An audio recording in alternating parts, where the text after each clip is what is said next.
Pathfinder Wrath of the Righteous mods, top 25 mods in a game. You know that I play this game only on unfair, but the mods I'm gonna give are valid for all difficulties. What's very important to say, there won't be any difficulty mods because Wrath of the Righteous just offers 7 different difficulties, okay, plus the custom difficulties, so thank God we're only gonna do utility mods, maybe graphic mods, and that's about it. There's gonna be 25 of them. Let's not waste time and let's go. Are you ready for Pathfinder Wrath of the Righteous? Because I am.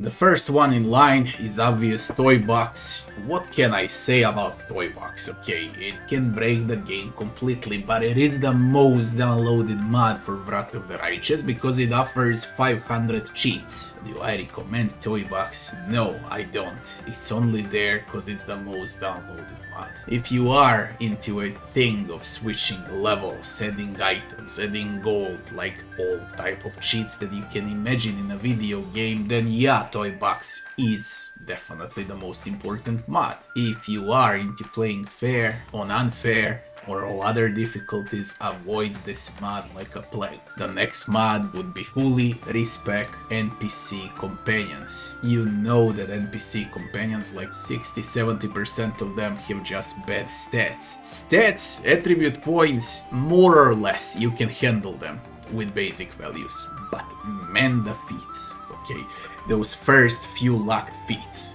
on some of them, where the game forces you to play in a specific way with a companion. How I recommend playing this mod? You're gonna respect, but stay in companion's class. If Diran is an oracle, stay as an oracle. You can just switch his feats. If Scylla is a paladin, stay within a paladin limit. Maybe you can pick some subclass for a paladin, but stay in the class. Just switch feats. The next mod would be Enhanced Inventory. This mod, I mean, it's extremely important, but what's the reason for this mod to appear here among my mods? Only because of a search button. Yes, it adds tons of filters, sorting out and everything that you need in the UI, but trust me, the search bar is the only thing that's actually great in this mod. The most important thing. You know that a game can drop like 10,000 items on you and then you're gonna search them non-stop, a scroll of haste, and then you need to find the scroll manually. You just type haste and it appears. Very good mod, it saves a lot of time and a lot of headache.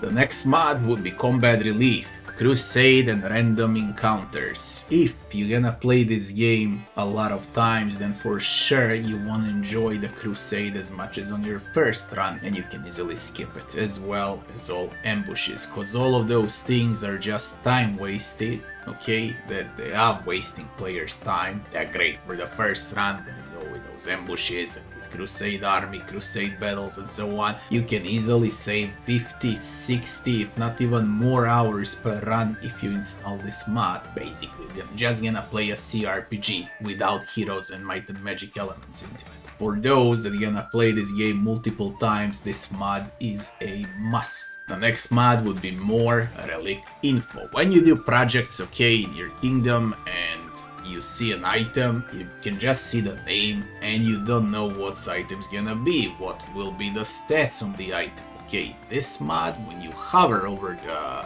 item that you're gonna get as a reward in a few weeks, okay, you'll exactly know the stats of the item you're gonna get. Extremely good mod. This should be an option in the game, okay, not only for the mod, but all in all, a must. This mod is very important. The next mod will be Buffbot, Wrath of the Righteous. Okay, how do I put this? If you are to play on hard and on unfair, you just can't play with a buff bot. Very simple. You're gonna conserve spells and you're gonna use spells accordingly to the next encounter.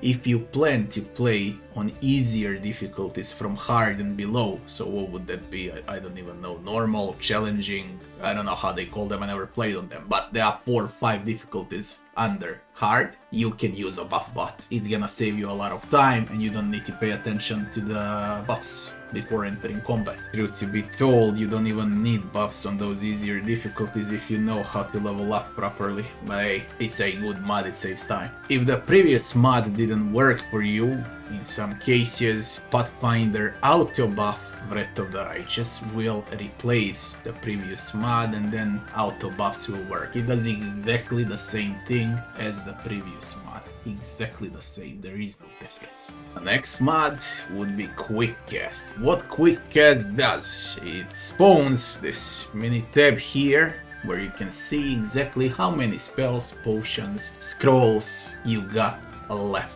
Okay, basically you cast all of those spells, skills, scrolls quicker like this. You don't need to search for the items, then hover, icons, then hover over the icon, okay, to see the spell, what it does. This is way much easier. Good mod, it can save a lot of time. The next mod, you can easily call it also like a mini cheat, but basically it's not. If you go with harder difficulties, it's whatever. But what it does, weapon focus all. You know that there are 3, 5, 600 different weapon types in a game, okay, and then you get proficiency for, I don't know, for a dagger, and you can't use anything at all in the entire game but a dagger. If you install this mod, you're gonna play, for example, with a great sword, you find a good great hammer, or a great axe, and you're gonna get that bonus from feats +1 on all weapons. You can switch weapons along the way, play with different weapons.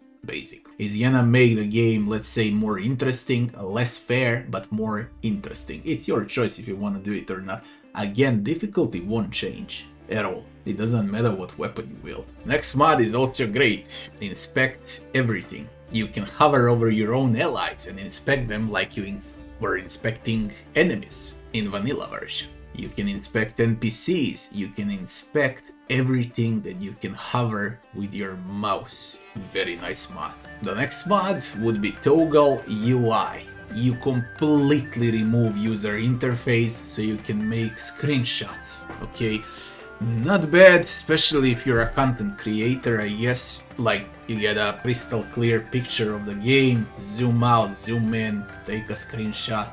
Why not? It's a solid mod. Here is one funny mod for you, Guybrush Threepwood Monkey Island voice pack. If you are similar to my age and you were raised on Monkey Island games, this mod is absolutely hilarious to play with the voice of Guybrush during the entire run. Makes the game a light comedy though, but still, it's a very interesting mod. Next mod would be Damage Breakdown. More info about everything that happens during combat. More details. Everything is clearer. You're gonna see exactly where the damage comes from, how the dice is rolled, how they count. A better, cleaner version of the vanilla. Now this mod, More Bulk Sell, is a time-saving mod. Okay, the reason is very simple. Like you were selling garbage on bulk, now you can sell all the white gear on bulk. White armors, white weapons, +1, +2, +3, doesn't matter as long as there's white. One click, sell on bulk, it's gonna sell all of that crap items in your inventory, not only trash items. The next mod is Save Every Mythic Path Unlocked. Very good for content creators, very good if you wanna skip the first part of the game and just play with mythic paths. Okay, people are different. I love Kenabres, for example. I love Wrath of the Righteous before mythic upgrades, even more than with mythic upgrades. I believe game is more balanced with without mythic upgrades. But that's me. Someone likes to play with mythic powers, and you ain't wrong if you do. You wanna skip the part, go ahead, install it, save, all mythic pots unlocked, then you add a mod, respec, and you play whatever the hell you like. Or if you are a content creator, also this one can save you a lot of time. But so again can the first mod that I gave in the video, the toy box. Next mod would be puzzle skill. Puzzles are great for the first run. If you want to resolve every puzzle in the game alone, it's gonna take time, okay, but for the second, third run, especially when you reach Enigma, just some puzzles, even when you know the solution, they take way too long to resolve. One button, you're gonna skip all puzzles. So this mod is an absolute must if you're gonna play the game for the second, third, fourth time. The next mod, Great Radiance, is the mod I found particularly interesting because it makes Radiance into a great sword from a long sword. Now it's a great sword. I had one unfair run with a great sword, and sooner than later I realized there are no great swords in the game. All great swords in the game are mediocre or they suck. They're far better at other weapon types than the actual great swords. This time you're gonna get a good great sword from start to finish that's gonna level up along the way as Radiance. Very nice mod.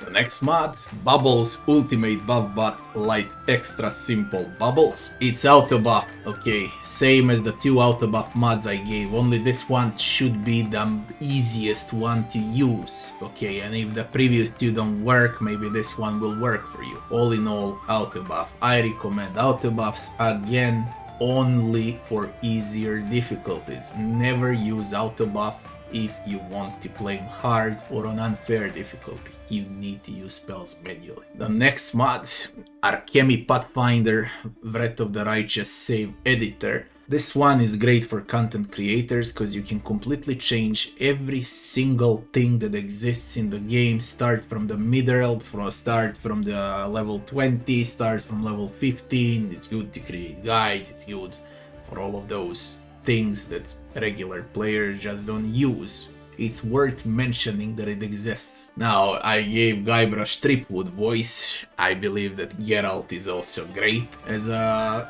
voice actor for the Wrath of the Righteous. If you are into Witcher, then you're gonna install Geralt, or better to say, Geralt Soundbank mod. Pantheon from League of Legends voice. Also, this was one of my favorite characters to play in League of Legends when I was playing League of Legends, and Pantheon has a great voice, good one for Wrath of the Righteous. Frost custom portraits, 1 million portraits to pick from. If you are into that type of thing, okay, cosmetics, then go ahead and install this mod. Same can be said about this mod. It does exactly the same thing. 1 million portraits, Guardian's portrait pack, Pathfinder Wrath of the Righteous. The next mod, Allow Modded Achievements, does exactly what it says it does. You get achievements even when you use mods and cheats and whatever the hell you like to call them. I told you what I consider as a cheat. It's a toy box, okay? All other mods are more or less time-saving mods. And the last mod would be a life-saving mod called Cleaner. It reduces the size of save game files. Don't forget that you got memory leaks in a game. Restart the game on every 2 hours of playthrough, okay, or your gameplay. Install this mod also. The game is gonna load faster, it's gonna save faster with a Cleaner. That will be the top 25 mods for Wrath of the Righteous. One of my favorite games of all time. If not the favorite game of all time, we'll see, because Alcat is developing Rogue Trader right now, which can be extremely good as well. If you enjoyed the video, don't forget to like, share and subscribe, and I'll be seeing you on the next one. Thanks for watching.